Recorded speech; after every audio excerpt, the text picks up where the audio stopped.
الحمد للہ وکفى وسلام علی عباده الذین اصطفى اما بعد فاعوذ باللہ من الشیطان الرجیم بسم اللہ الرحمن الرحیم انما یعمر مساجد اللہ من آمن باللہ والیوم الآخر واقام الصلاة وآت الزکاة ولم یخش الا اللہ وقال اللہ تبارک وتعالی یا ایھا الذین آمنوا اتقوا اللہ وکونوا مع الصادقین وقال النبی صلی اللہ علیہ وسلم من لم یشکر الناس لم یشکر اللہ کما قال علیہ الصلاۃ والسلام۔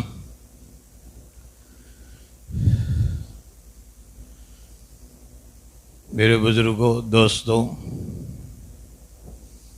ہم سب کے لیے ایک عظیم سعادت کا موقع ہے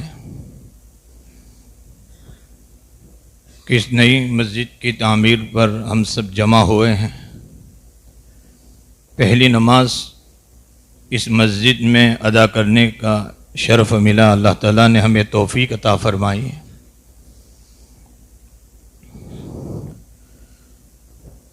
اور زیادہ خوشی کے اس موقع پر ہمارے اکابر تشریف فرما ہیں۔ میرے شیخ و مرشد حضرت اقدس، آپ جانتے ہیں کہ اس ویرانہ سالی کے باوجود،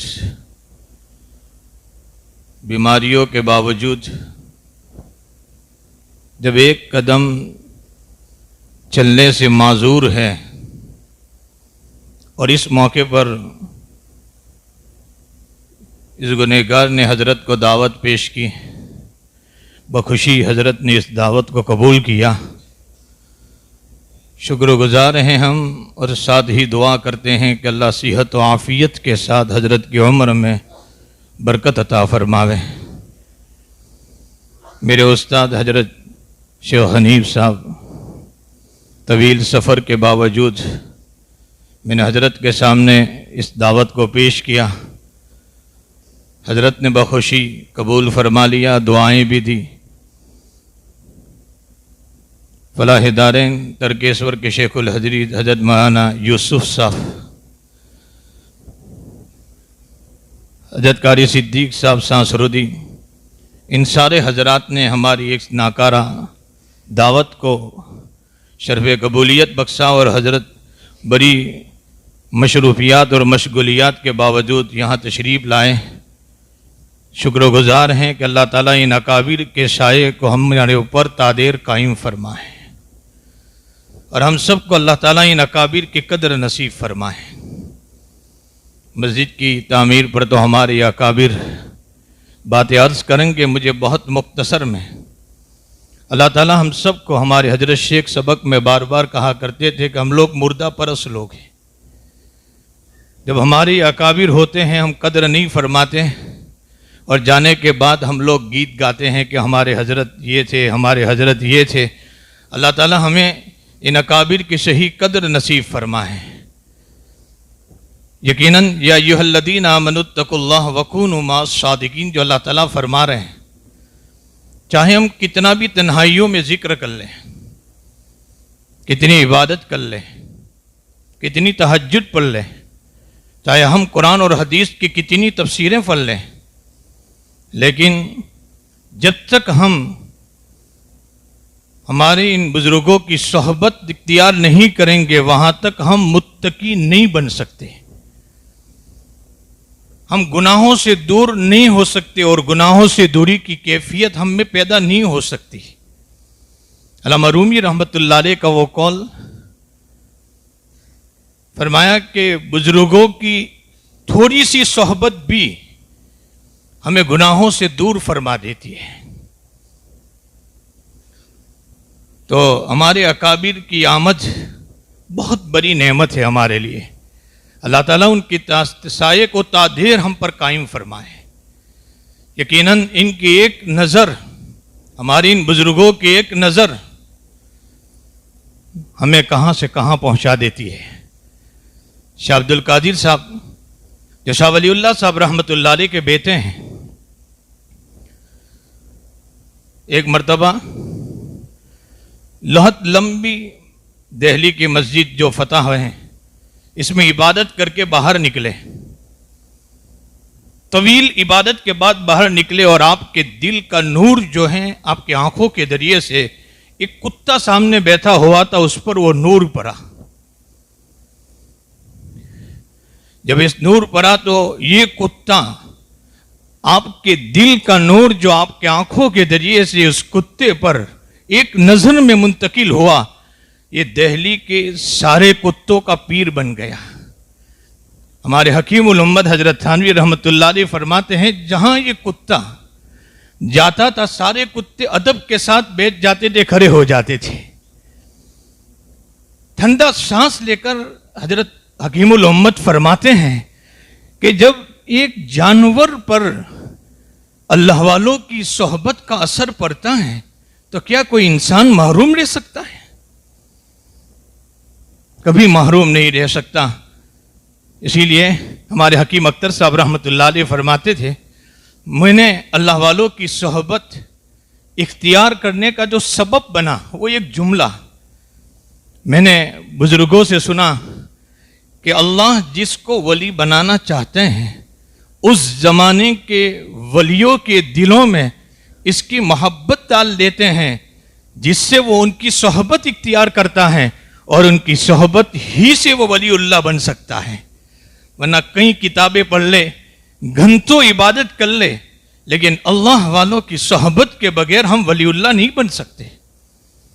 اللہ تعالی ہم سب کو ان ہمارے اکابر کی قدر نصیب فرمائیں۔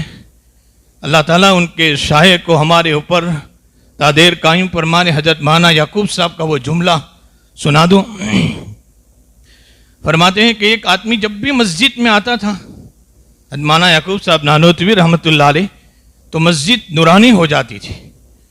بار بار دیکھنے کے بعد اس سے ایک مرتبہ پوچھا، کون سا عمل ہے کہ تیرے آنے پر مسجد اتنی منور اور روشن ہو جاتی ہے؟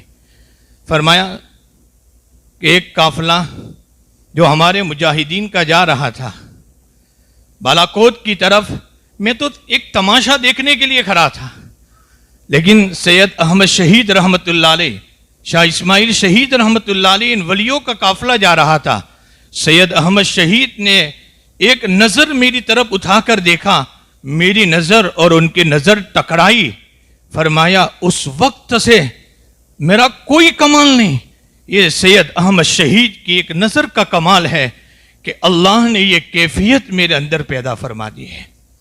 اللہ تعالی ہم سب کو قدر نصیب۔ ایھا الذین آمنوا اتقوا اللہ، اللہ قرآن میں ایک مسلم طور پر کہ جب تک ہم صالحین اور صادقین کی صحبت اختیار نہیں کریں گے وہاں تک ہم متقی اور پرہیزگار اور گناہوں سے دوری کی کیفیت ہم میں حاصل نہیں ہو سکتی۔ تو ہماری اکابر جو ہیں بہت بڑی نعمت ہے۔ پھر دعا کرتے ہیں اللہ تعالیٰ ان کی عمر میں عافیت صحت کے ساتھ برکتیں عطا فرمائیں۔ بہت مختصر میں یہ جو مسجد تعمیر ہوئی ہے جہاں ہم نے پہلی نماز ادا فرمائی، اس کا سبب یہ بنا تھا کہ ہمارے اس علاقے کے یہ جو عیدگاہ کا علاقہ ہے، غالباً ہمارے مسلمانوں کے 300 مکانات ہیں یہاں، وہاں کے کچھ حضرات ہمارے جاوید بھائی شیخ، ہمارے صادق بھائی ملا کے پاس ساتھ میرے پاس آئے اور یہاں کے کچھ حالات سنائے، اور یہ کہا کہ یہاں کے حالات وہ ہیں، انہوں نے سنایا کہ آپ لوگ اندرا نگر میں کچھ کوشش کر رہے ہیں مستورات کے باب میں، ہم چاہتے ہیں کہ ہمارے ان علاقے میں بھی اس طرح کی کوئی کام شروع ہو۔ ایک مرتبہ آئے، غفلت کی بنیاد پر اس کی طرف توجہ نہیں ہو سکی، پھر وہ آئے، مسلسل جب آتے رہے اور انہوں نے آخر میں یہ حالات سنائے کہ مولانا آپ لوگ اس پر توجہ نہیں دیں گے، ہمیں خطرہ ہے کہ ہماری عورتیں قادیانی اور بریلویت کی طرف منتقل ہو رہی ہیں، اور فرمایا کہ مرد تو مرد بلکہ عورتیں آ کر ہماری عورتوں میں قادیانیت اور بریلویت کی دعوت دے رہی ہے اور بیانات کر رہی ہے۔ تو اس پر ہمارے حاجی ابراہیم صاحب میجا یہاں تشریف فرمائے، حاجی صاحب سے ہم نے بات کی اور ہم لوگ بیٹھے ہوئے تھے تو ہم لوگ جگہ دیکھنے آئے، فوراً انہوں نے پہلا جملہ کہ یہاں کام شروع کر دیا جاوے۔ تو ہم چاہتے تھے کہ ایک مدرسے کی تعمیر کریں، یہاں ضروری تعلیم ہو مستورات کے لیے. تو ایک جگہ کا ارادہ کیا. تو ہمارے شعیب بھائی ملا صاحب، اللہ ان کو بھی جزائے خیر عطا فرمائے، انہوں نے یہ کہا کہ مولانا ایک مدرسہ تو آپ بنا رہے لیکن یہاں اس علاقے میں مسجد کی بھی بہت ضرورت ہے. تو ہم تو چاہتے ہیں کہ ساتھ میں ایک مسجد کی بھی تعمیر ہو جائے، کیونکہ یہ اتنا بڑا علاقہ ہے اور یہ ایک مسجد ہے آگے محلے میں بڑی ناکافی ہے. تو الحمدللہ پھر بڑی زمین ہمارے حاجی محمد ابراہیم پٹیل صاحب جو سرزمین زامبیہ میں ہیں، ہمارے حاجی ابراہیم صاحب کے خاص دوست بھی لگ رہے ہیں، انہوں نے ایک بڑی رقم دی جس سے بڑی زمین خریدی، جسی پر مسجد کی بھی تعمیر ہوئی، مدرسے کی بھی بازو میں تعمیر ہوئی ہے.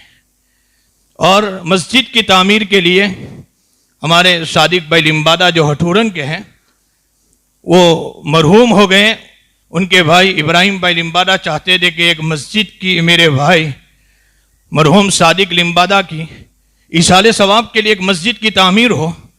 تو ہمارے عرفان بھائی جوس کے ذریعے سے، ان کے پھوپھا ہوتے ہیں، ایک بڑی رقم ہمیں ملی جس کی بنیاد پر یہ پوری مسجد تعمیر ہوئی. ہاں کچھ رقم کچھ کام باقی رہ گئے تھے، وہ بھی ہمارے حاجی محمد ابراہیم پٹیل صاحب سرزمین زامبیہ میں ہیں، انہوں نے کہا کہ یہ کام بھی میری رقم سے پورے کر دیا جاوے. الحمدللہ ایک مسجد بھی اور بالکل بغل میں ایک مدرسے کی بھی تعمیر ہوئی ہے جہاں بنیادی تعلیم کا نظم کیا جائے گا. تو یہ اور کچھ زمین ہماری اس تعمیر میں کم پڑ رہی تھی. ہم احسان مند ہیں ہمارے ناصر بھائی شیخ، ان سے ہم نے بات کی کہ ہم نے یہ 7 پلاٹ خریدے لیکن کچھ زمین کم پڑ رہی ہے جس سے یہ پلاننگ سیٹ نہیں ہو رہی ہے. ان کا وہ جملہ ہمارے شعیب بھائی ملا اور ہم لوگ صاحب گئے تھے کہ آپ کو جتنی چاہے وہ زمین لے لے، آپ میں اس کے لیے تیار ہوں، آپ جتنی چاہے زمین لے لے. اللہ تعالیٰ ان کو بھی اجر عظیم عطا فرمائے. اور ہمارے غلام بھائی شاہ جنہوں نے مارکیٹ ویلیو سے کم دام میں ہمیں جو یہ 7 پلاٹ دیے ہیں جس کی بنیاد پر مسجد اور مدرسے کی تعمیر آسان ہو گئی ہے. اللہ تعالیٰ ان تمام محسنین کو جزائے خیر عطا فرمائے. اور اللہ تعالیٰ اپنی بارگاہ میں یقیناً ہم احسان مند ہیں اس اللہ کے کہ اللہ تعالیٰ نے توفیق عطا فرمائی کہ ہماری یہ گہری رقم اور پسینے کی جو کمائی ہے اس مسجد کی تعمیر میں اور مدرسے کی تعمیر میں اللہ نے دینے کی توفیق عطا فرمائی. ہم اللہ کے احسان مند ہیں کہ اللہ، ورنہ ہمارا مال آج شادیوں میں بھی اور نامعلوم رسم و رواج میں بھی 50 لاکھ اور کروڑ روپے لگ جاتے ہیں. اللہ تیرا احسان ہے کہ ہمارے ان محسنین کو تو نے توفیق دی کہ اپنی پسینے کی کمائی انہوں نے ایک مسجد میں اور ایک مدرسے کی تعمیر میں خرچ کی. اللہ تعالیٰ ان تمام محسنین کو اجر عظیم عطا فرمائے. وآخر دعوانا الحمدللہ رب العالمین. میں استاد محترم حضرت شیخ سے درخواست کروں گا حضرت آئیں اور اپنے ملفوظات سے ہم سب کو مستفیض فرمائیں.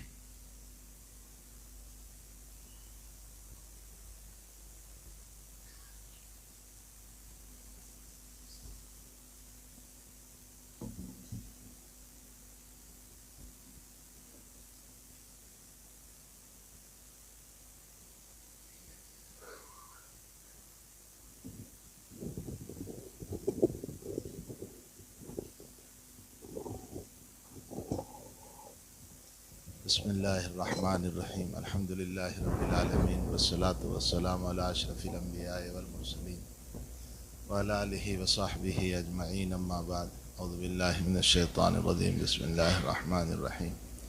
من یطیع الرسول فقد اطاع اللہ. صدق اللہ العظیم. بزرگوں اور بھائیوں،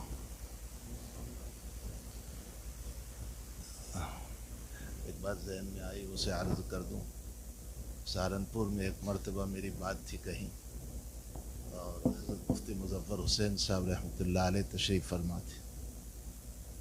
تو میں نے کہا کہ ہمارے حضرت مفتی صاحب اور بزرگوں اور بھائیوں، مفتی صاحب نے بیان کے بعد مجھے کہا کہ اس لیے میں تجھے نہیں کہتا ہوں کہ تو میرا نام بولا، اس لیے میں کہتا ہوں کہ تقریر میں بڑوں کو خطاب نہیں کیا جاتا، یعنی یہ کہنا کہ حضرت مفتی صاحب اور میرے بھائیوں، اس میں گویا میں خطاب کر رہا ہوں حضرت کو۔ حضرت مفتی صاحب نے کہا کہ ایسا نہ کیجیے، آئندہ سہارنپوری زبان میں کہا ایسا نہ کیجیے۔ خیر مفتی صاحب رحمۃ اللہ علیہ بڑی تربیت فرماتے تھے، تو ہم سب تو حضرت کا فیض لینے آئے ہوئے ہیں، حضرت کے خطاب کا کوئی سوال نہیں ہے۔ حضرت مفتی صاحب رحمۃ اللہ علیہ تو بہرحال ان کی خدمت میں رات میں تیل رکھتا تھا، تو بعض مرتبہ عجیب و غریب سوال میں حضرت سے کر لیا کرتا تھا۔ ایک مرتبہ میں نے حضرت مفتی صاحب رحمۃ اللہ علیہ سے کہا، میں نے کہا حضرت وہ جس زمین سے نبی اکرم صلی اللہ علیہ وسلم کا جسد اطہر لگا ہوا ہے وہ کعبۃ اللہ سے افضل ہیں، لیکن بعض اکابر کہتے ہیں کہ وہ عرش سے بھی افضل ہیں۔ تو حضرت اس پر تو اشکال ہوتا ہے کہ عرش پر تو خالق ہے، تو مقام خالق مقام مخلوق سے افضل کیسے ہو سکتا ہے؟ تو حضرت مسکرائے اور کہنے لگے مولانا یونس صاحب نے تقریر کی ہوگی، مولانا یونس صاحب نے تقریر کی ہوگی، اور اسی دن سبق میں یہ بحث گزری تھی۔ تو میں خاموش رہا، تو حضرت نے ایک چھوٹا سا جواب دیا، فرمایا اللہ تعالیٰ عرش پر حلول تھوڑے ہی کرے۔ سہارنپوری زبان میں کہنے لگے اللہ تعالیٰ عرش پر حلول تھوڑے ہی کرے، تو خلو عرش ہوا۔ اب جو ہے مقابلہ مخلوق بالمخلوق کرو تو ذات اقدس کی زمین عرش سے افضل ہو جاتی۔ تو بہرحال حضرت مفتی صاحب رحمۃ اللہ علیہ کی باتیں عجیب و غریب تربیت فرمایا کرتے تھے۔ ایک دو مرتبہ دعوت میں لے گئے ساتھ میں، تو روڑکی میں ایک دعوت ہوتی تھی ہمیشہ، وہ گنے کے رس کا کچھ بناتے تھے جو یو پی میں بہت مشہور تھا، اور وہ کھلاتے تھے۔ تو جب کھانے کے لیے بیٹھے تو میں قریب میں بیٹھا ہوا تھا اور میں حضرت کے سامنے کچھ رکھ رہا تھا۔ حضرت نے فرمایا اپنا کھاؤ بھائی، میں اپنا کھاؤں گا، آپ اپنا کھاؤ۔ اور پھر فرمایا کہ ہمارے حضرت اسد اللہ صاحب رحمۃ اللہ علیہ اسی طرح ہماری تربیت کیا کرتے تھے۔ تو خیر بزرگوں کی صحبت پہ مجھے یہ باتیں یاد آئی۔ حضرت ہمارے لیے بہت بڑا سرمایہ ہے، صرف رسمی طور پر نہیں، میں اپنے دل کی گہرائیوں سے کہتا ہوں کہ حضرت کی زیارت، آپ کا دیکھنا، آپ کے درس میں جا کر کے بیٹھنا، آپ سے مستفیض ہونا، اصل میں ہمارا مسئلہ یہ ہے کہ ہم سب چاہتے ہیں ہم سب مصافحہ کریں، ہم سب مصافحہ کریں۔ مصافحہ کرنے سے تکلیف ہوتی ہے۔ حضرت رائے پوری رحمۃ اللہ علیہ کا جملہ ہے کہ جو بزرگوں کی خاموشی سے اپنی تربیت نہیں کر پایا، وہ بزرگوں کی باتوں سے بھی تربیت نہیں کر سکتا۔ ان کی خاموشی ہمیں سبق یہ پڑھا رہی ہے کہ اس کو قابو میں رکھو، خاموش رہو، چپ رہو، زیادہ بولو مت، املک علیک لسانک، اپنی زبان کو کنٹرول میں رکھو۔ ان بزرگوں کی خاموشی ہمیں یہ بتا رہی ہے۔ تو ہمیں اپنے بزرگوں کی، خصوصاً حضرت کی، بہت دل و جان سے قدر کرنا چاہیے۔ قدر یہ نہیں ہے کہ علاقے میں آ گئے تو مصافحے کے لیے توت پڑے۔ حضرت کا درس صبح میں ہوتا ہے، ہمیں چاہیے کہ وقت نکال کر وہاں جائیں۔ اب کی باتیں سنیں۔ اللہ تعالیٰ نے یہ سلسلہ اس امت میں اسی طرح چلایا ہے کہ صحابہ مستفیض ہوئے نبی کریم صلی اللہ علیہ وسلم سے، تابعین مستفیض ہوئے صحابہ سے، الی یومنا ھذا، آج تک یہی سلسلہ چلایا ہے۔ ہم اپنی اصلاح اپنے بزرگوں کے قدموں میں اپنے آپ کو ڈال کر کے کریں، تب ہی جا کر کے ہم کچھ پا سکتے ہیں، اور انہی کی خدمت میں رہ کر سنت کی اتباع کا مسئلہ سمجھ میں آئے گا۔ میں ایک مرتبہ ہمارے شیخ یونس صاحب قدس اللہ سرہ کے موزے نکال رہا تھا، تو بجائے بائیں پاؤں کے دائیں پاؤں کا موزہ میرے ہاتھ میں، تو تو سر پر ایک تھپڑ مارا. میں نیچے بیٹھا ہوا تھا, سر پر ایک تھپڑ دیا. فرمایا بخاری پر آتا ہے سنت نہیں آئی تجھے. فوراً اصلاح. ایک مرتبہ کسی جگہ جانا ہوا, تہجد میں سوتے رہے. حضرت چونکہ رات بھر نیند نہیں آتی تھی شیخ کو, تو صبح کچھ آنکھ لگتی تھی. فجر کے بعد پورے مجمع کے بیچ میں فرمایا تہجد نہیں پڑھی, شیخوخت سے کام نہیں چلتا, عمل سے اللہ راضی ہوتا ہے. یہ بزرگوں کی خدمت سے ملتا ہے. اور کبھی اپنے چہرے پر بل نہ لائیں ان کے دانتنے سے. اولاً تو حضرت ہمیں دانتتے نہیں ہیں, لیکن اگر ہمیں دانت دیں, سخت کلمہ کہہ دیں, یہ ہماری تربیت کے لیے, ہماری اصلاح کے لیے. نفس پر بوجھ ضرور پڑتا ہے, لیکن جو ہے ہماری تربیت ہوگی, اصلاح ہوگی. اس لیے ہمیں چاہیے کہ اپنے بزرگوں کی کڑوی باتوں کو بھی برداشت کریں, اس لیے کہ ان کے دل میں محبتیں ہوتی ہیں. حضرت ماں یوسف صاحب مطالعہ رحمۃ اللہ علیہ ایک مرتبہ مجھے کہنے لگے کہ شیخ مجھ سے جب ناراض ہوتے تھے تو بڑے القاب مجھ کو لکھتے تھے. حضرت علامہ قاری یوسف کبھی لکھتے تھے, حضرت مولانا قاری قاضی القضات یوسف مطالعہ صاحب. فرمایا میں سمجھ جاتا تھا شیخ ناراض ہے. اور جب یوں لکھتے تھے عزیزم یوسف سلم ہو, تو سمجھ جاتا تھا شیخ خوش ہے. تو بڑے بڑے القاب اگر ہمارے اکابر دے دیں تو خوش نہ ہو جاؤ, اور اگر ذرا بے تکے نام سے بلائیں تو خوش ہونا چاہیے. ساری زندگی ابو تراب پر علی خوش رہیں, ابو الحسن پر خوش نہیں رہے. ساری زندگی ابو تراب پر خوش رہے. ایسے کتنے صحابہ کرام ہیں. حضرت نے ایک صحابی کو نبی اکرم صلی اللہ علیہ وسلم نے حمار کہہ دیا, وہ اسی پر خوش تھے کہ اللہ کے نبی نے مجھ کو حمار کہا, گدھا کہا. حضرت عبداللہ رضی اللہ تعالیٰ عنہ ان کو حمار کہا تھا, وہ اس پر خوش تھے کہ نبی علیہ السلام نے میرا یہ نام رکھا. تو اپنے بڑے جب محبت کرتے ہیں نا تو اس طرح کے پیار سے بلاتے ہیں, عزیزم یوسف سلم ہو. فرمایا جب ناراض ہوتے تھے تو بڑے القاب لکھتے تھے مجھے, میں سمجھ جاتا تھا کہ شیخ ناراض ہے. تو بہرحال اپنے بزرگوں کی قدر کرو اور ان سے سنت والی زندگی سیکھو. ہمارے بزرگوں سے ہمیں سنت والی زندگی آتی ہے. من یطع الرسول فقد اطاع اللہ. جس نے رسول اللہ صلی اللہ علیہ وسلم کی اطاعت کی اس نے اللہ کی اطاعت کی. معلوم ہوتا ہے کہ اللہ تعالیٰ نے اپنی اطاعت نبی علیہ السلام میں چھپا دی ہے. آپ ہی کی اطاعت میں اللہ تعالیٰ خوش ہوتے ہیں, اور آپ کی ناراضگی میں. اور کیسی بات قرآن کریم میں, یہ وقت نہیں ہے ہمیں تو حضرت کی دعا اور کچھ باتیں اپنی تربیت کے لیے, اصلاح کے لیے سننا. کیسے اللہ تعالیٰ نے قرآن میں کچھ مسائل بیان فرمائے احادیث میں کہ بعض اعمال وہ ہیں جو انسان کے ساری زندگی کے اعمال کو بیکار بنا دیتے ہیں. سارے اعمال ہمارے ختم, ٹوپی بھی ہے سر پر, جبہ بھی ہے, داڑھی بھی ہے, لیکن اللہ نے ایمان کی فہرست سے نام نکال دیا. لئن اشرکت لیحبطن عملک. قرآن کہتا ہے شرک کرو گے سارے اعمال ختم کر دوں گا. وہیں پر یہ فرمایا لا ترفعوا اصواتکم فوق صوت النبی ولا تجہروا له بالقول کظہر بعضکم لبعض ان تحبط اعمالکم. میرے نبی کی گستاخی میں برداشت نہیں کروں گا. ذرہ بھی گستاخی کی میرے نبی کی, زور سے بولو گے نبی کے سامنے, سارے اعمال بیکار. جیسے کمپیوٹر میں وائرس لگ جاتا ہے نا تو ساری فائلیں غائب ہو جاتی ہے.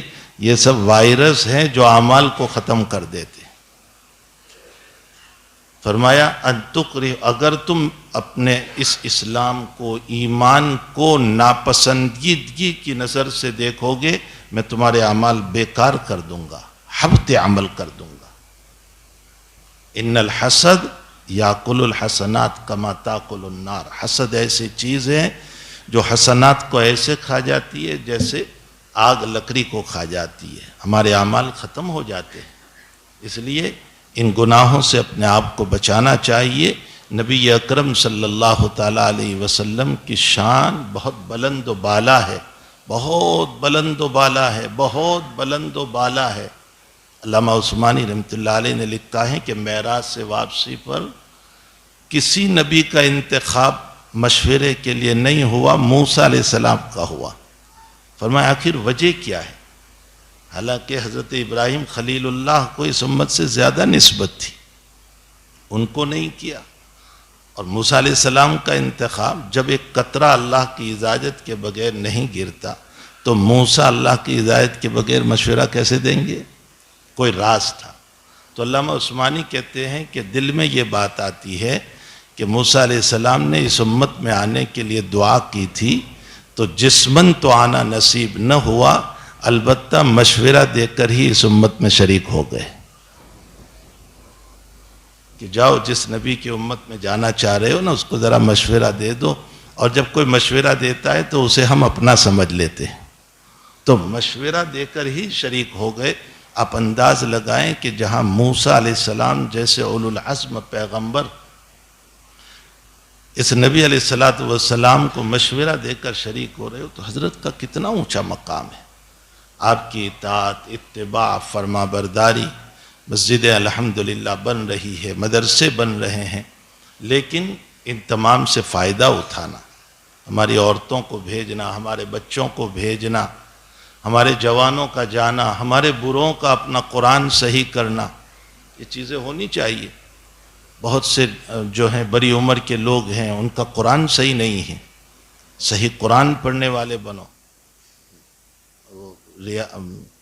مولانا ریاض الحق صاحب ہیں لیسٹر میں، انہوں نے یہ صحت قرآن پر مجھے واقعہ، حقیقتاً لطیفہ نہیں ہے، وہ لطیفہ بن گیا ورنہ ہے واقعہ، کہ وہ ایک قاری صاحب مصر سے گزشتہ سال تشریف لائے تھے، وہ قرات کر رہے تھے، تو ہمارے وہاں عوام کو بھی نقل کی عادت بہت ہے، ماشاءاللہ، زد، اب زد پوچھیں کہ کیا مطلب تو پتہ بھی نہیں ہوگا ان کو، تو وہ بیچ میں بولتے رہے، اور قاری صاحب نے بیچ میں وقفہ کیا، تو ایک صاحب بیٹھے ہوئے تھے، ہمارے گجراتی برادری سے تھے، صحت قرآن نہیں تھا، تو انہوں نے، سارا مجمع خاموش تھا، انہوں نے کہا ماشاءاللہ۔ اب جو ماشاءاللہ چھوٹی سین سے کہا تو وہ قاری صاحب کو اتنی ہنسی آئی کہ وہ قرات ہی نہیں کر پائے پھر۔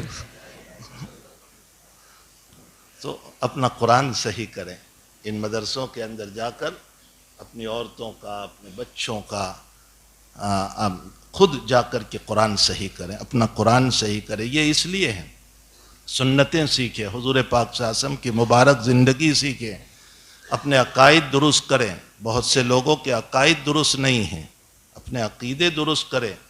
دیکھو عقیدہ غلط ہوگا، یہ نماز روزے سب ایسے ہی رہ جائیں گے اور بے ایمانی کی موت ہوگی۔ اپنے عقیدے درست کریں، اس میں پڑھانے والے علماء کے پاس اپنے عقائد کو صحیح کرنے کی فکر کریں کہ نبی علیہ السلام نے کیا عقیدہ دیا ہم کو۔ تو یہ ساری باتیں ان مساجد میں، مدارس میں سیکھنے کی ہے۔ اللہ تعالیٰ مجھے اور آپ کو ان باتوں کی طرف توجہ کی توفیق نصیب فرمائے۔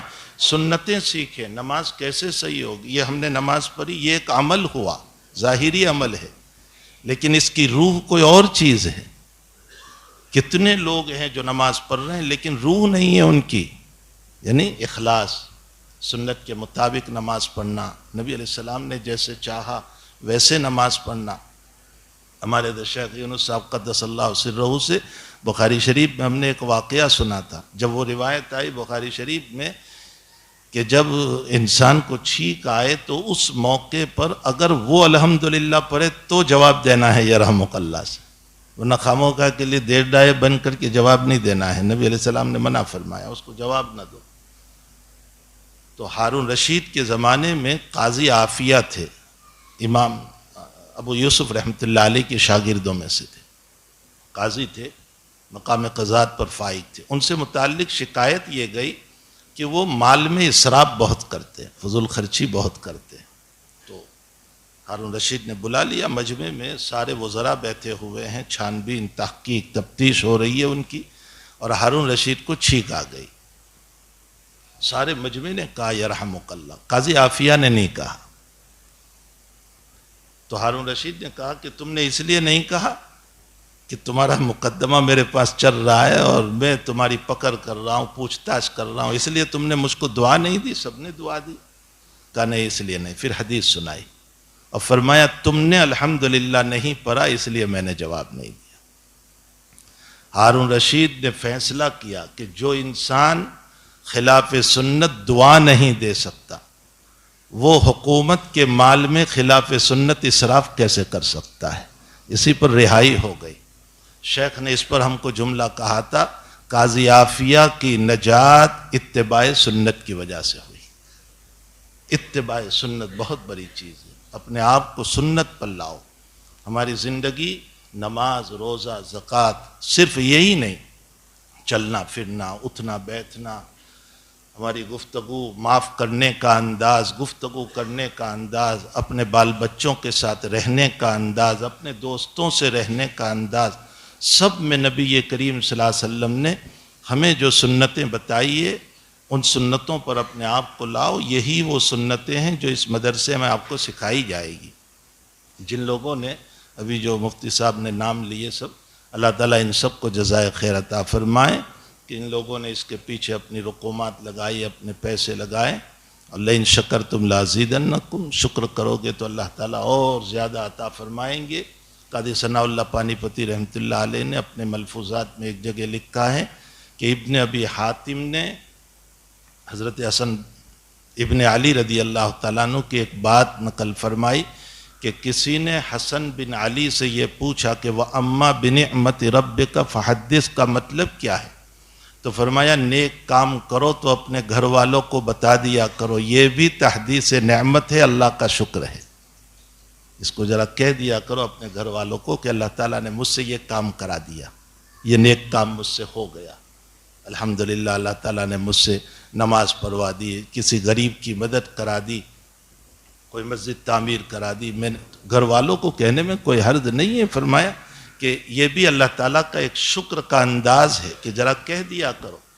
اور بیہقی نے فرمایا وَتَرْكُهُ كُفْرٌ، اگر تم شکر نہیں کرو گے تو کفر کے مسائل ہو جائیں گے۔ تو اللہ کا شکر ہم سب کو ادا کرنا چاہیے کہ جنہوں نے رقومات دی ہے انہوں نے اپنے پیسے خرچ کیے، جنہوں نے زمین دی انہوں نے ماشاءاللہ زمین دی۔ اب ہمارا شکر یہ ہے کہ ہم ان کے ساتھ اللہ کا بھی شکر ادا کریں کہ اللہ تو نے سجدے کے لیے مسجد دے دی، بچوں کے لیے مدرسہ دے دیا۔ اللہ تعالی ہم سب کو نیک کام کی توفیق عطا فرمائے، برے کام سے ہم سب کی حفاظت فرمائے۔ نیکیوں کا شوق رکھو، برائیوں سے اپنے آپ کو بچاؤ، گندی باتوں سے بچاؤ، دور رکھو اپنے آپ کو، اس زبان کو قابو میں رکھو، بولنے سے احتیاط رکھو۔ اللہ مجھے آپ کو سب کو توفیق دے، حضرت سے ہم سب مستفیض ہوں گے۔ وصلی اللہ علی النبی الکریم برحمتک یا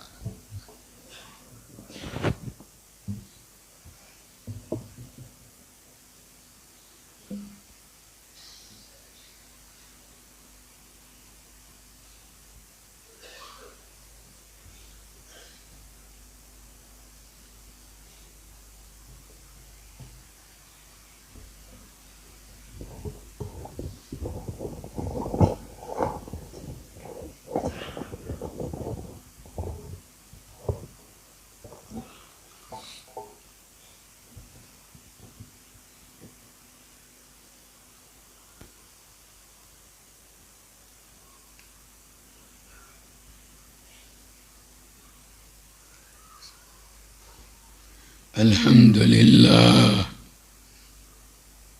لله نحمده ونستعينه ونستغفره ونؤمن به ونتوكل عليه ونعوذ بالله من شرور أنفسنا ومن سيئات أعمالنا ونعوذ بالله من شرور أنفسنا ومن سيئات أعمالنا ونعوذ بالله من شرور أنفسنا ومن سيئات أعمالنا من يهده الله فلا مضل له ومن يضلله فلا هادي له ونشهد أن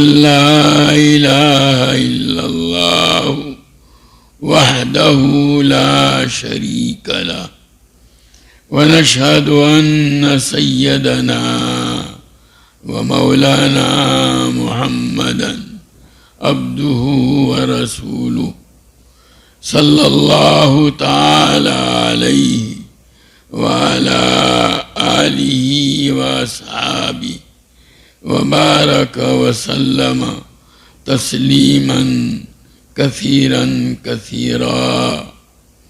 أما بعد فأعوذ بالله من الشيطان الرجيم. بسم الله الرحمن الرحيم. وإذ يرفع إبراهيم القواعد من البيت وإسماعيل ربنا تقبل منا إنك أنت السميع العليم. وقال تعالى إنما يعمر مساجد الله من آمن بالله واليوم الآخر وأقام الصلاة وآتى الزكاة ولم يخش إلا الله فعسى أولئك أن يكونوا من المفلحين. میرے قابل احترام حضرات علماء کرام اور مسلمان بھائیوں، آج ہم سب کے لیے بڑی مسرت اور خوشی کا مقام ہے کہ ایک نئی مسجد کی افتتاحی تقریب میں ہم شرکت کر رہے ہیں. اللہ تعالیٰ نے ان بستی والوں کو ایسی شاندار اور عمدہ مسجد عطا فرمائی. اللہ اس کی قدردانی اور اس کو وصول کرنے کی ہم سب کو توفیق و سعادت عطا فرمائے. مسجد کی تعمیر پر خوشی کا اظہار یہ حضرات صحابہ رضوان اللہ تعالی علیہم اجمعین کی سنت اور ان کا طریقہ ہے.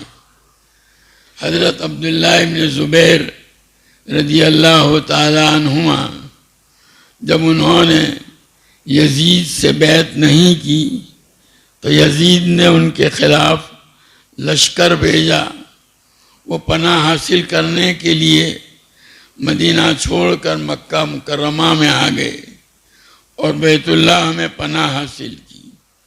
یزید کے لشکر نے جبل ابو قبیس کے اوپر منجنیقیں لگا کر وہاں گولے بھی داغے، جس کی وجہ سے کعبۃ اللہ کی عمارت مجروح ہوئی اور غلاف کا کچھ حصہ بھی جل گیا تھا. ابھی لشکر اس کا پڑا ہوا تھا، اسی دوران یزید کی موت ہو گئی. بعد میں اللہ تبارک تعالیٰ نے حضرت عبداللہ ابن زبیر رضی اللہ تعالیٰ عنہما کو حجاز اور پوری اسلامی علاقے کے اوپر اقتدار عطا فرمایا اور اس پر انہوں نے بیت اللہ کی اثر نو تعمیر کا بھی ارادہ کیا. اس سلسلے میں مشورے بھی کیے. اس کی عمارت بوسیدہ ہو جانے کی وجہ سے کنکریاں بھی گرتی تھی. حضرت عبداللہ ابن عباس رضی اللہ تعالیٰ عنہما نے مشورہ دیا کہ اس کو توڑنے کی ضرورت نہیں ہے، اثر نو بنانے کی. حضرت عبداللہ ابن زبیر رضی اللہ تعالیٰ عنہما نے استخارہ بھی کیا اور پھر فرمایا کہ میرا اور تمہارا گھر اگر ایسا بوسیدہ ہو جاتا اور ایسی کنکریاں گرتی تو کیا ہم اس کو برداشت کر سکتے تھے. انہوں نے اثر نو تعمیر کی اور اس سلسلے میں اپنی خالہ ام المومنین حضرت عائشہ صدیقہ رضی اللہ تعالی عنہ کی زبان سے نبی کریم صلی اللہ تعالی علیہ وسلم کی جو تمنا سنی تھی اس کے مطابق انہوں نے بیت اللہ کی تعمیر کی۔ حضور صلی اللہ علیہ وسلم نے فرمایا کہ میری تمنا ہے کہ میں اس کو حضرت ابراہیم علیہ نبینا علیہ الصلوۃ والسلام کی بنیادوں کے اوپر بناؤ جیسا انہوں نے بنایا تھا۔ کعبۃ اللہ جو ہے بوسی قریش نے بھی اس کی تعمیر حضرت ابراہیم کی تعمیر کے بعد قریش نے تعمیر کی تھی۔ سیلاب کی وجہ سے اس کی عمارت بوسیدہ ہو گئی تھی اور قریش نے اس کو اثر نو بنانے کا جب فیصلہ کیا اور اس سلسلے میں مشورہ ہوا تو آپس میں یہ طے ہوا کہ ہم اس کی تعمیر میں حلال مال استعمال کریں گے، حرام کی ایک پائی بھی استعمال نہیں کی جائے گی۔ جس کے پاس جتنا حلال سرمایہ ہو وہ پیش کرے۔ چنانچہ جس کے پاس جتنا حلال سرمایہ تھا لا کر کے پیش کیا، اور وہ جب جمع ہوا تو اتنا نہیں تھا کہ کعبۃ اللہ کو حضرت ابراہیم کی بنیادوں کے مطابق بنایا جاتا، تو قریش نے کچھ حصہ کم کر دیا۔ دو لوگ حج کے لیے جاتے ہیں، وہ دیکھتے ہیں کعبۃ اللہ کے شمال کی طرف کا جو حصہ ہے وہاں ایک نیم دائرے کی شکل میں دیوار ہے، وہ حصہ ہے جو کعبۃ اللہ کے اندر سے قریش نے نکال دیا۔ ان کے پاس اتنی رقم نہیں تھی کہ وہ تعمیر کر سکیں۔ وہ حتیم والا جو حصہ ہے 9 فٹ ہے وہ، تو بہرحال انہوں نے اس کو اندر سے نکالنا گوارا کیا، لیکن حرام مال استعمال کرنا گوارا نہیں کیا۔ تعمیر حضرت عبداللہ ابن زبیر رضی اللہ تعالیٰ عنہ نے حضرت ابراہیم کی طرح فرمائی۔ حضرت ابراہیم نے کعبۃ اللہ کی جو تعمیر فرمائی تھی اس میں 2 دروازے تھے، ایک دروازہ جس سے آدمی داخل ہوتا اور دوسرے دروازے سے نکل جاتا۔ اس زمانے میں اندر ہی نماز پڑھی جاتی تھی، باہر رہ کر اس کی طرف رخ کر کے نہیں، بلکہ یہی کعبہ ہی مسجد تھی۔ اور دروازے بھی جیسے عام طور پر مکانات کے دروازے زمین کے ساتھ ملے ہوئے ہوتے ہیں کہ آج آدمی اس اچھی طرح اطمینان سے داخل ہو سکے، وہ دونوں دروازے بھی اسی طرح حضرت ابراہیم علیہ نبینا علیہ الصلوۃ والسلام نے بنائے تھے۔ اور اس کی دیواریں جو ہے وہ 9 ہاتھ اونچی بنائی تھی، اس کی چھت نہیں تھی۔ حضرت ابراہیم نے جو تعمیر کیا تو چھت نہیں تھی، دیواریں تھی اور دروازے تھے۔ اور بعد میں پھر قریش نے جب تعمیر کیا، اپنے جس وقت نبی کریم صلی اللہ علیہ وسلم کی عمر شریف 35 سال کی تھی، خود نبی کریم صلی اللہ علیہ وسلم نے بھی اس تعمیر میں حصہ لیا، اور انہوں نے جب تعمیر کیا تو اس میں اونچائی کو حضرت ابراہیم نے 9 ہاتھ اونچا بنایا تھا، قریش نے مزید 9 ہاتھ کا اضافہ کر دیا اور 19 ہاتھ اونچا بنایا اس کو۔ انہوں نے ایک دروازہ بند کر دیا اور ایک دروازہ باقی رکھا، اور وہ بھی اونچائی کے اوپر، تاکہ جس کو وہ چاہیں اندر داخل کر سکیں، جس کو چاہیں داخل ہونے کا موقع نہ دیں، گویا ان کا تسلط قائم رہے، یہ ان کا مقصد تھا۔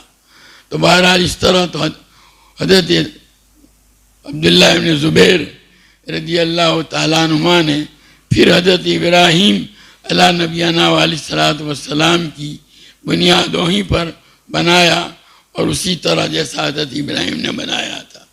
جب تعمیر مکمل ہو چکی تو حضرت عبداللہ ابن زبیر رضی اللہ تعالیٰ عنہ 500 حضرات کے ساتھ تنعیم تشریف لے گئے، احرام باندھا اور کعبۃ اللہ کا گویا انہوں نے عمرہ کیا، طواف کیا، اور 100 اونٹ ذبح کیے، تعمیر کی خوشی میں دعوت کی۔ تو مطلب میں یہ بتلانا چاہتا ہوں کہ اس مسجد کی تعمیر کی خوشی میں وہ دعوت کرنا یا یہ صحابہ رضوان اللہ تعالیٰ علیہم اجمعین کا طریقہ کار رہا ہے. تو بہرحال یہ سعادت اللہ تعالیٰ نے حضرت عبداللہ ابن زبیر رضی اللہ تعالیٰ عنہما کو عطا فرمائی. آج ہم بھی اس مسجد کی تعمیر اور افتتاحی تقریب میں شریک ہو رہے ہیں، اور اس خوشی پر یہ جو مجمع ہے، بہرحال اس خوشی کا یہ اظہار یہ صحابہ رضوان اللہ تعالیٰ علیہم اجمعین کا طریقہ ہے، ان کی سنت ہے. اللہ تعالیٰ ہمیں ان کی قدردانی کی توفیق و سعادت عطا فرمائے. یہاں جیسا کہ آپ نے سنا کہ بھئی یہ مسجد کس مقصد کے لیے تعمیر کی گئی. اصالتاً تو پہلے یہاں ارادہ یہ ہوا تھا کہ مدرسہ بنانا ہے، خاص کر کے عورتوں کی تعلیم کے لیے. مولانا نے جو بات اپنی ابتدائی جو ہے تقریر میں فرمائی تھی، اس کی طرف بھی میں متوجہ کرنا چاہتا ہوں. اہل علم کا طبقہ ہے آج کل، یہ جو قادیانی ہیں اور اسی طریقے سے بدعتی ہیں، غیر مقلدین ہیں، وہ عورتوں میں بہت کام کر رہے ہیں. باقاعدہ ان کی تربیت یافتہ عورتیں ہوتی ہیں جو ہماری عورتوں کے پاس جا کر کے اپنی باتوں کو پیش کرتی ہیں، ان کی ذہن سازی کرتی ہیں. ہم لوگ ان چیزوں کی طرف سے غافل ہیں. ضرورت ہے کہ اس سلسلے میں بھی ہم چوکنا رہیں، اور اس طرح کی چیزیں اگر کہیں کسی جگہ ہو رہی ہوں تو فوراً اس کا تدارک کرنے کی کوشش کرنی چاہیے. ورنہ ہمارا حال یہ ہوتا ہے کہ پانی جب سر سے اوپر چلا جاتا ہے تب ہماری آنکھ کھلتی ہے. بہرحال یہ بھی ایک ہے. ابھی کل ہی ایک صاحب کا میرے اوپر فون آیا کہ قادیانی بکثرت محنت کر رہے ہیں. باقاعدہ یہ جو ہے پنجاب میں، ہریانہ میں اور ان 4 صوبوں کے متعلق بتلایا کہ وہاں ائمہ کو، ہمارے یہاں ائمہ کو باقاعدہ ان کو ہدیہ دیتے ہیں اور ان کے ذریعے سے وہ اپنا کام کر رہے ہیں. ہمارے علاقے میں اللہ تعالیٰ نے گجرات کے علاقے کو نوازا ہے، اور ہر جگہ دینی کام جو کیے جاتے ہیں ان میں تعاون کرنا ہمارے اہل گجرات کا طریقہ اور شیوا رہا ہے. لیکن خود ہمارے علاقے میں اہل علم کے تنخواہوں کے معاملے میں جو رویہ اختیار کیا گیا ہے اس پر بہت اہمیت کے ساتھ نظر ثانی کرنے کی ضرورت ہے. یعنی ان کی ضرورتیں پوری نہیں ہوتی. مسجدیں بڑی قیمتی بنائی جاتی ہیں اور بھی چیزوں پر خرچے کیے جاتے ہیں، لیکن ان کی ضرورت پوری ہو اتنی تنخواہ ان کو نہیں دی جاتی ہے. تو ان کی اسی غربت اور ان کی اسی مالی اور اقتصادی کمزوری سے فائدہ اٹھا کر یہ لوگ جو ہے اپنا اندر موقع نکالتے اندر آنے کا. تو ضرورت ہے کہ اس کی طرف بھی خصوصی توجہ ہو بہت زیادہ. خاص کر کے ایسی تنخواہیں میں کہا کرتا ہوں کہ آپ تنخواہ دیتے ہیں 10,000 دیتے ہیں 12-15,000 دیتے ہیں، تو میں زیادہ بول رہا ہوں. 15,000 کیا 15,000 میں آپ اپنا اب گھر چلا سکتے ہیں؟ جب نہیں تو پھر ان کے لیے جو دین کی خدمت کر رہے ہیں، اگر آپ ان کو 25,000 دیں گے تو بھی وہ مشکل سے گھر چلائیں گے. لیکن اتنا ہوگا کہ جو ہے ان کو کسی کے سامنے ہاتھ پھیلانے کی ضرورت پیش نہیں آئے گی. بہرحال یہ ایک بہت اہم مسئلہ ہے. اس وقت ذمہ دار لوگ اس مجمع میں موجود ہیں، میں ان کو متوجہ کروں گا کہ بھائی جو ہے اس کی طرف توجہ کریں، اور اہل علم جو پڑھانے کا کام کرتے ہیں، ائمہ جو امامت کا کام کرتے ہیں، اور مکاتب کے مدرسین، ان کی تنخواہوں کے معیار کو اونچا لایا جائے، اور ساتھ ہی ساتھ ایک ایسا ادارہ تشکیل دیا جائے جس میں ان خدام کی ضرورتوں کو پورا کرنے کی طرف توجہ ہو. ان کے ہاں مثلا کسی کے ہاں بچہ پیدا ہوا، ولادت کا مرحلہ ہے، بیمار کوئی ہو گیا. آج کل تو ایک تو چھوٹی سی بیماری اگر آ گئی ہے کسی کے گھر میں تو کتنا بڑا خرچہ ہو جاتا ہے، ہر آدمی جانتا ہے. تو یہ سب ان کی ان ضرورتوں کو پورا کرنے کے لیے بھی مستقل ایک ادارے کا قیام اگر لیا جائے اور پھر اس کے ذریعے سے خاموشی سے، نمائشی طور پر نہیں، حقیقی خدمت کرنے کی نیت سے ان اہل علم کی چپکے سے خدمت کی جائے. کسی کے یہاں پتہ چلا کہ شادی ہے تو ملاقات کر کے ان کی ضرورت معلوم کر کے اس کے مطابق دے دیا گیا.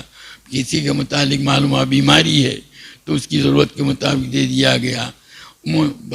بڑی تعداد وہ ہے جن کے پاس اپنے ذاتی مکانات نہیں ہوتے ہیں، ان کے مکانات کے سلسلے میں اگر محنت کی جائے تو مطلب یہ ہے کہ ان اہل علم کی ان ضرورتوں کی طرف اگر خاص توجہ کی جائے اور اس کے لیے کوئی ادارہ قائم کیا جائے اور اچھے ذمہ دار حضرات اس کو انجام دیں اس کام کو، تو اس کی بڑی ضرورت ہے.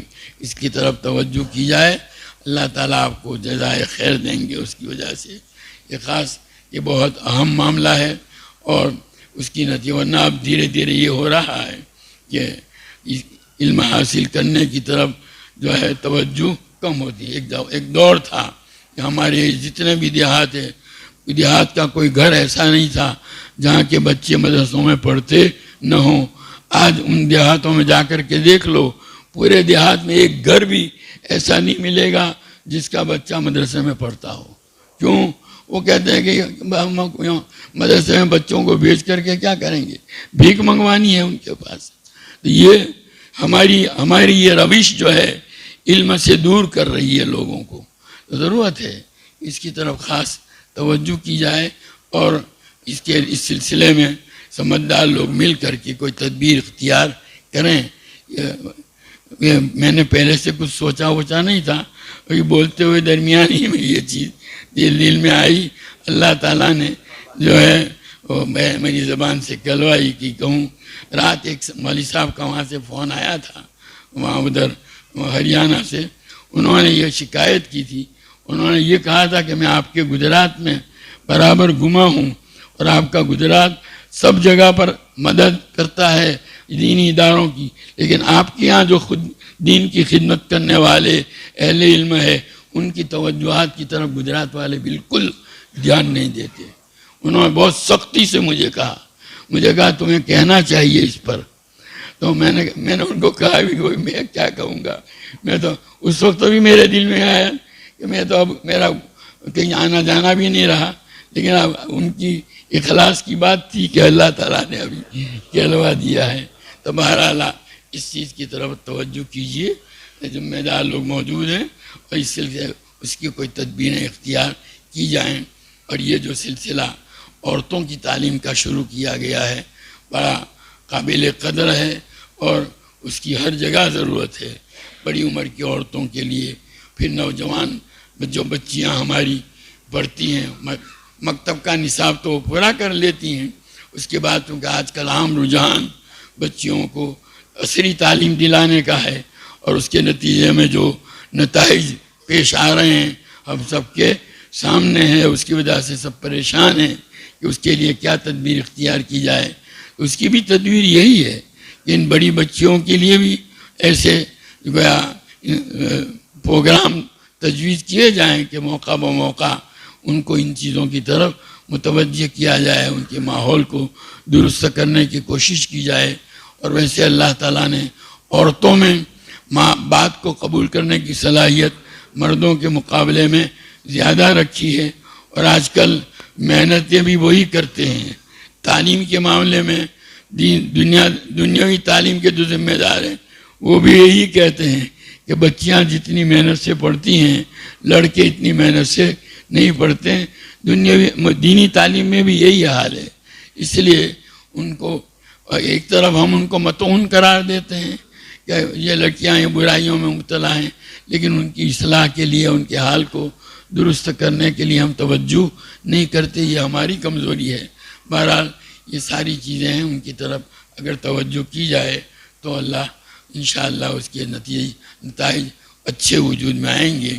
اللہ تعالی ہم سب کو توفیق عطا فرمائیں. وآخر دعوانا ان الحمدللہ رب العالمین. سبحانک اللہم وبحمدک وتبارک اسمک وتعالی جدک ولا الہ غیرک. اللہم صلی وسلم وبارک علی سیدنا و مولانا محمد وعلی آل سیدنا و مولانا محمد کما تحب وترضى بعدد ما تحب وترضى. ربنا ظلمنا انفسنا وان لم تغفر لنا وترحمنا لنكونن من الخاسرين. ربنا آتنا في الدنيا حسنة وفي الآخرة حسنة وقنا عذاب النار. اللهم وفقنا لما تحب وترضى من القول والعمل والفعل والنية والهدى. اللهم اجعلنا هادين مهتدين غير ضالين ولا مضلين سلما لأوليائك وحربا لأعدائك. نحب بحبك من أحبك ونعادي بعداوتك من خالفك من خلقك. اللهم أغننا بالعلم وزينا بالحلم وأكرمنا بالتقوى وجملنا بالعافية. اللهم آتنا أفضل ما تؤتي عبادك الصالحين. اللهم لا تنزي منا صالح ما آتيتنا. اللهم استر عوراتنا وآمن رواتنا. اللهم أحسن عاقبتنا في الأمور كلها وأجرنا من خزي الدنيا وعذاب الآخرة. اے اللہ مسجد کی اس تعمیر کو اپنی بارگاہ میں شرف قبول عطا فرما. تیرے جن بندوں میں اس کی تعمیر میں مختلف حیثیتوں سے حصہ لیا ہے، کسی نے مالی حصہ لیا، کسی نے اپنی جانی قربانی پیش کی، کسی نے دعاؤں سے حصہ لیا، اور جن جن طریقوں سے اللہ اس مسجد کی تعمیر میں وہ حصے دار ہوئے ہیں، ان تمام کو تو جنت کے اندر اے اللہ اپنے گھر عطا فرما. اور اللہ ان کی خدمات کو اپنی بارگاہ میں حسن قبول عطا فرما، اور اس مسجد کو مسجد والے اعمال سے اے اللہ آباد فرما. اے اللہ یہاں تعلیم و تربیت کے سلسلے جاری فرما، خاص طور پر عورتوں کے لیے، بڑی عورتوں کے لیے اور نوجوان بچیوں کے لیے. اے اللہ ان کے معاملے میں آج کل جو شکایتیں پہنچ رہی ہیں، اے اللہ ان شکایتوں کے دور کرنے کے لیے جو تدبیریں اختیار کی جا سکتی ہیں، ان ساری تدابیر کو اختیار کرنے کی ہم سب کو توفیق و سعادت عطا فرما. اپنے فضل کا معاملہ فرما. ہمارے گھروں کے ماحول کو پورا دینداری والا ماحول بنا دے. اللہ گھر کے ہر فرد کو 5 وقتہ نماز کا اہتمام کرنے کی توفیق عطا فرما. تیرے خلیل کی دعا تھی، رب جعلنی مقیم الصلاۃ ومن ذریتی. اللہ ہم بھی تیرے حضور یہی دعا کرتے ہیں کہ ہمارے گھروں کو اللہ نمازوں سے آباد فرما. اپنے فضل کا معاملہ فرما. ہماری اولادوں کی بہترین تربیت فرما. ان کو عقائد حقہ، علوم نافعہ، اعمال صالحہ، اخلاق فاضلہ سے آراستہ فرما. برے اخلاق، برے کردار و گفتار، برے عادات و اطوار، بری صحبتوں، برے ماحول کے برے اثرات اور برے لوگوں کی بری عادتوں کا نشانہ بننے سے ان کی پوری حفاظت فرما. اے اللہ اس شرک اور بت پرستی کے ملک میں ہماری توحید کی حفاظت فرما. اے اللہ ہماری آنے والی نسلوں کی حفاظت فرما.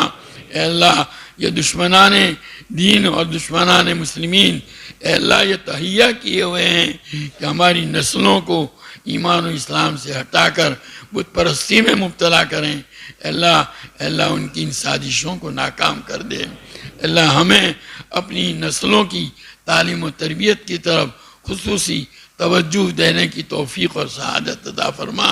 ان کے ایمان کی حفاظت فرما، ان کے اعمال کی حفاظت فرما، ان کے اخلاق کی حفاظت فرما. اے اللہ گھریلو ماحول کی حفاظت فرما، تمام کی ضروریات کی کفالت فرما. اپنے فضل کا معاملہ فرما دے. اے اللہ تیرے حبیب پاک صلی اللہ تعالیٰ علیہ وسلم نے جتنی خیر اور بھلائی تجھ سے مانگی ہمیں اور پوری امت کو عطا فرما، اور جن شرور اور برائیوں سے پناہ چاہی ان سے ہماری اور پوری امت کی حفاظت فرما. اس مجلس میں شریک تیرے تمام بندوں کی جائز اور نیک مرادیں پوری فرما. ربنا تقبل منا انک انت السمیع العلیم.